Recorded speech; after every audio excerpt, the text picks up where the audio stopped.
Once upon a time, Henry went to an ancient city library with his parents. Henry loved reading books and his eyes would light up every time he opened a new one. This library had countless books. But one particular book caught his attention. The book was placed on an old shelf and had a magical glow around it. Henry carefully took the book down and began to read. The first page of the book read, "This is a magical book and it contains the greatest stories in the world.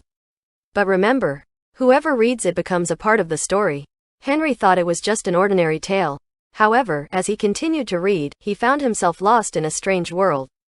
The book told the story of a magical forest where trees could talk, animals could sing, and magic was everywhere. Henry realized he was now part of this magical world. One day, Henry heard a leaf whisper. The leaf said, "Henry, why have you come here?" Henry replied in surprise, "I was just reading a story, and suddenly I ended up here." The leaf smiled and said, "This is no ordinary book, it is magical. Every character here has its own story, and now you are part of it too." Henry felt a mix of fear and excitement. He wondered what adventures awaited him in this world. Henry heard about a magical book that could grant any wish and decided to find it. One day, Henry arrived at a deep cave where an old sage lived. The sage, upon seeing Henry, said, "I know what you seek. The magical book will be yours when you recognize the truth in your heart."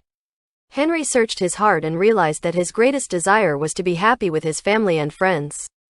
As soon as he had this thought, the sage handed him a glowing book. Henry opened the book and suddenly found himself back in the library. He saw that he was holding the same magical book. He realized that true happiness was always in his own world.